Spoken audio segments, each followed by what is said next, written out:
welcome to Live Interactive English. Hello everyone, I'm Mike. Hi, I'm Rainbow. And we are back with part 2 of our look at the lost and found city of Troy. Now the title actually gives something away there, right? When we ended up yesterday at the end of the Iliad, the old story of the Battle of Troy, that old Greek legend written by Homer, the city was definitely lost. Yeah, and destroyed. It was destroyed. With no trace. Gone. So how does it end up being found? We'll get to that later. But I think it's a good time to go back and remember how the story in the Iliad ends with the destruction of Troy. It was all over a very beautiful woman. It was, yes, Helen of Troy. And 1,000 soldiers took to battle because of her. Many more than 1,000. Thousands. Thousands. Many thousands. Yeah. But then these people were a little bit dumb because they thought that the horse that came into their city was a gift from the gods. And nobody wondered what was inside of it. That's a good point. But maybe after a decade of fighting, 10 years of fighting,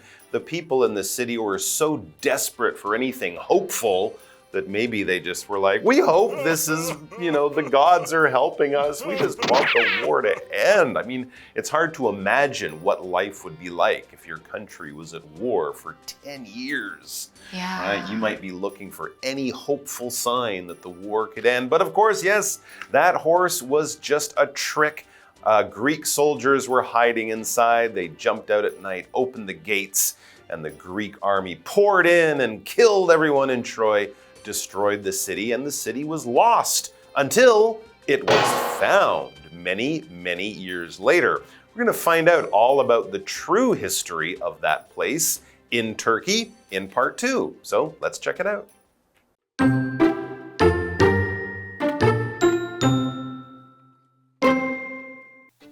For many years, people thought that Troy was the stuff of legend rather than a real place. However, there were some who believed that the real city of Troy was located in Turkey. In the 19th century, British archaeologist Frank Calvert partnered with a German businessman who was named Heinrich Schliemann to find Troy. In 1871, Calvert suggested that Schliemann try digging at Hissarlik in Turkey. Around a year later, Schliemann found ruins that he believed were once the defensive walls of Troy.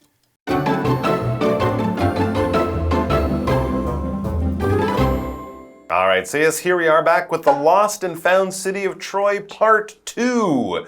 So, if we imagine that Troy was actually destroyed 3,000 or so years ago, and that was the last we heard of the real place, except in the famous story, it makes sense for us to read for many years people thought that Troy was the stuff of legend rather than a real place. In people's minds, Troy was kind of like Oz or Hogwarts or somewhere like that. The stuff of legends, not a real place, just a place in stories.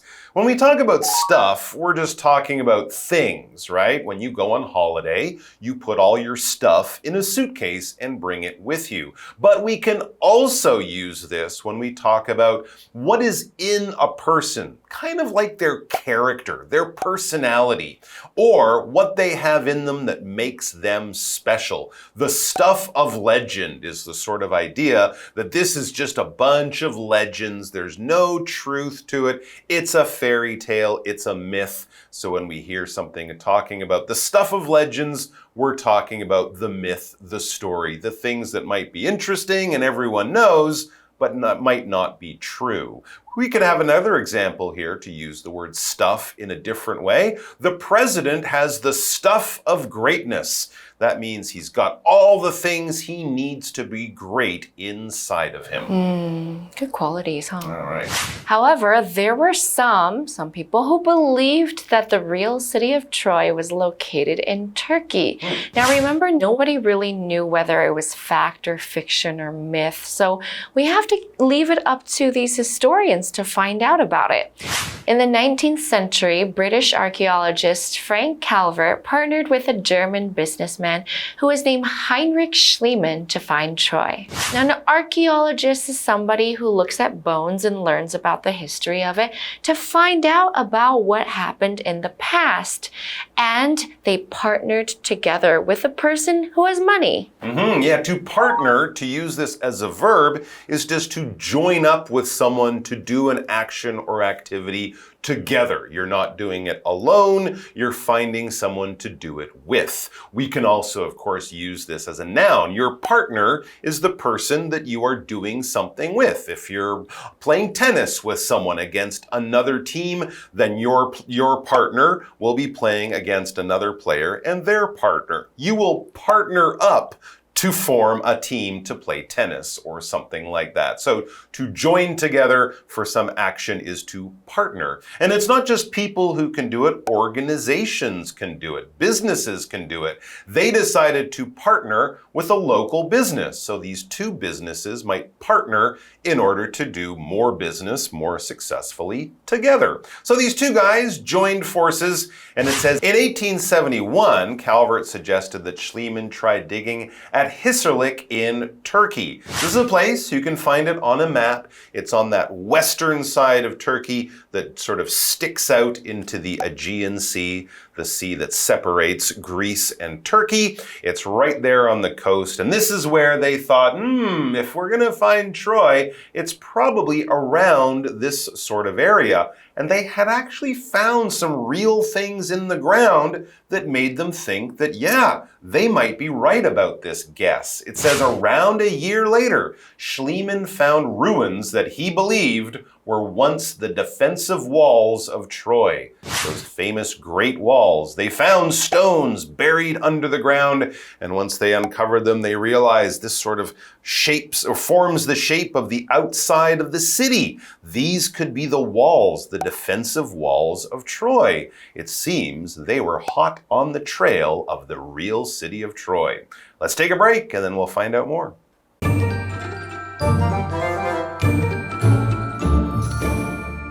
Hello， 大家好，我是 Hanny。我们在第一天的课程简单描述了特洛伊战争的故事。那么多年来，人们认为特洛伊只是传说，而不是真实存在的地点。不过，有些人认为真正的特洛伊城位于土耳其。在19世纪，一位英国的考古学家和一位德国商人，他们合作寻找特洛伊。那在1871年，考古学家就建议商人尝试在土耳其的西沙利克这个地方进行挖掘。大约1年后，那位商人就找到了他认为曾经是特洛伊防御城墙的遗迹。Mike 老师他在讲到地理位置时，他有提到 Aegean Sea 就是爱琴海。好，那课文单字 stuff 它表示东西，泛指东西事物，是个不可数名词。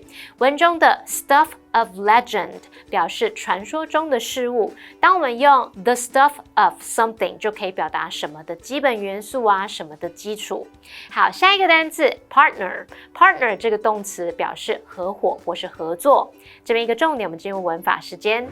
好，我们来看看第一个重点是 suggest， 它当及物动词是指建议、提议的话，我们会看到2种常见用法。第一种是 suggest 加上名词或动名词，例如 He suggested taking a walk after dinner， 或是 He suggested a walk after dinner， 他提议吃完晚餐后去散步。那第二个句型是 suggest that，主词加上 should 再加原形动词，或者是 that 主词加上原形动词。例如 My friend suggested that we should book a table in advance， 或者是 that we book a table in advance。 我朋友建议我们先定位。好，那接回到课文中。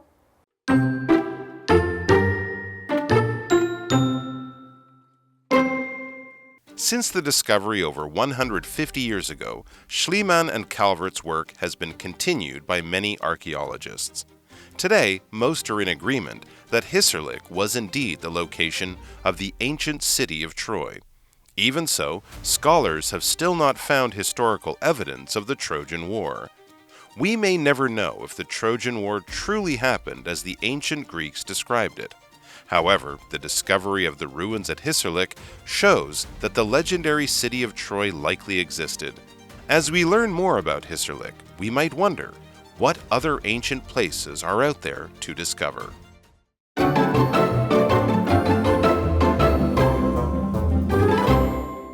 So the archaeologists and businessmen got together and discovered some amazing ruins. Article says since the discovery over 150 years ago, Schliemann and Calvert's work has been continued by many archaeologists.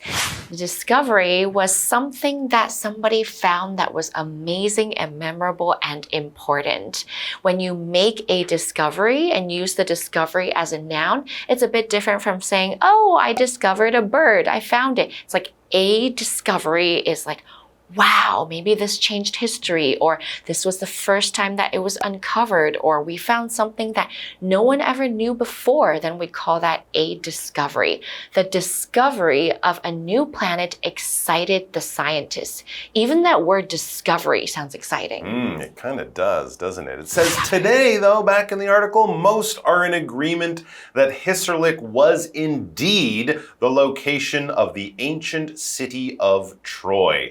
So a lot of people think, yes, well, if there's any place in this part of the world that could have been this old city of Troy, it's probably in Hissarlik. Even so, though, it says scholars have still not found historical evidence of the Trojan War. They found things there clearly. There were several cities there over thousands of years, but they've never found anything that directly ties in the same way the police would like to find direct evidence to prove that something is true. Part of that is because Heinrich Schliemann and Calvert were not very good archaeologists. A lot of people today kind of go, what did they do back then?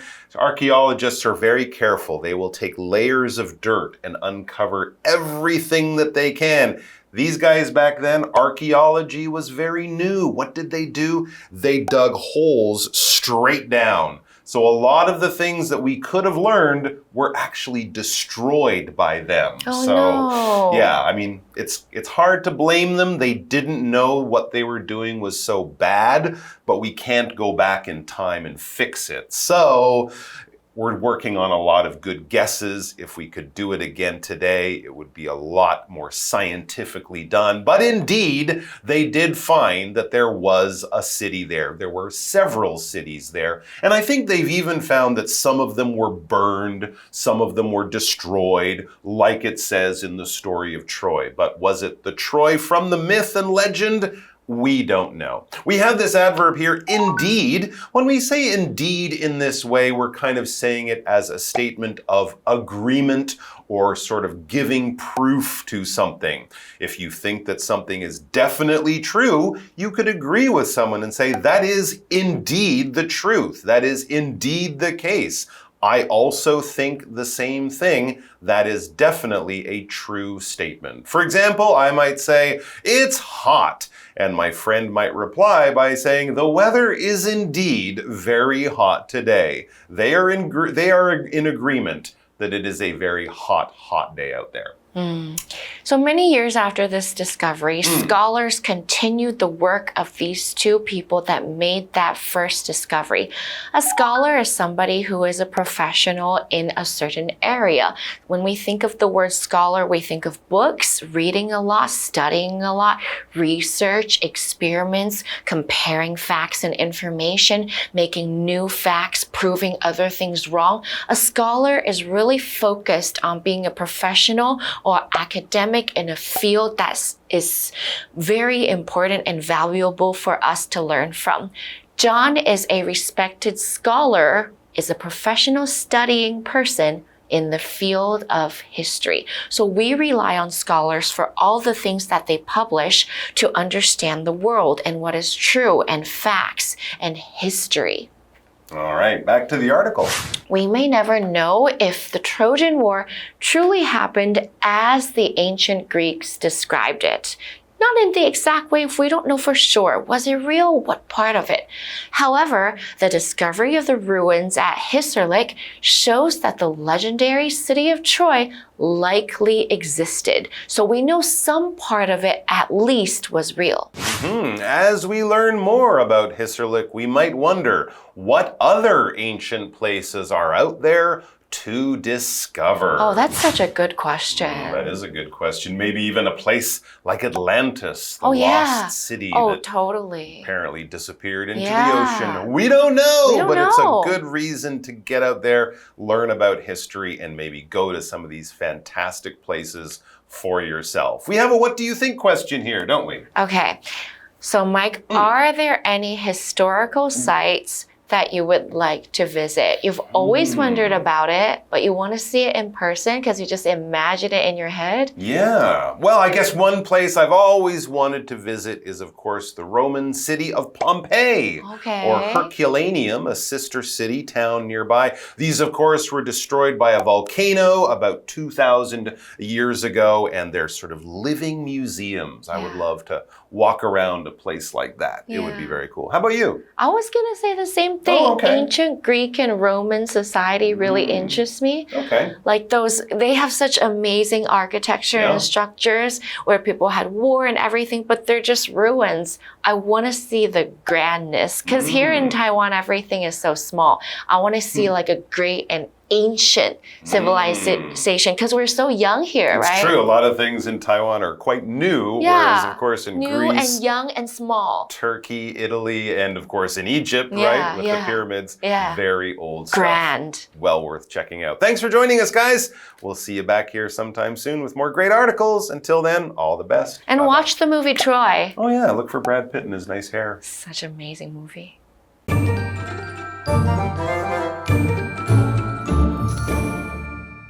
自从150多年前的那一次发现以来，许多考古学家就一直延续这个工作。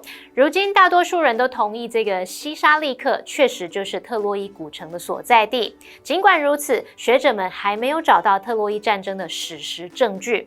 也许我们永远无法得知特洛伊战争是否真的像古希腊人描述的那样发生。不过，至少在西沙利克发现的遗迹，让我们得知传说中的特洛伊城很可能是存在的。好。最后来看单字 discovery。discovery 它表示发现或是被发现的事物，是个名词。Rainbow 老师用到一个动词是 uncover， 在 cover 前面加上 un， 那这个字表示揭露或是发现，也有发掘的意思。下一个单字 indeed。Indeed 是副词，表示确实、的确。Scholar 则是指学者。好，那这边一个重点，我们进入文法时间。好，这边我们来学习 since， 它表示自从，可以当介系词或是连接词用，后面接表示过去某个时间点的名词或是子句。那它的主要子句通常就会搭配完成式或者是完成进行式哦。我们看两个例句 ：We've been here since noon。我们从中午就在这里了。He's been watching TV since he got home from school. 他从放学回到家就一直在看电视。好，那么以上今天的讲解，同学别走开，马上回来哦。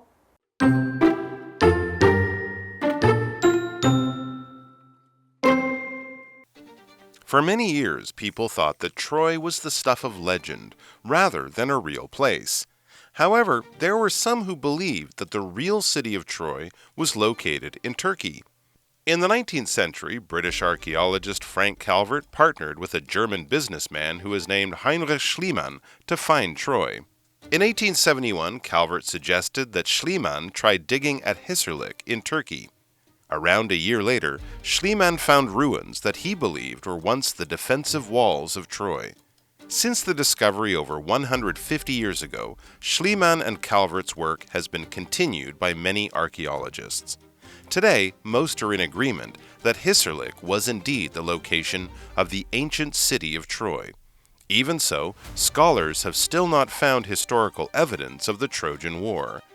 We may never know if the Trojan War truly happened as the ancient Greeks described it. However, the discovery of the ruins at Hissarlik shows that the legendary city of Troy likely existed. As we learn more about Hissarlik, we might wonder, what other ancient places are out there to discover?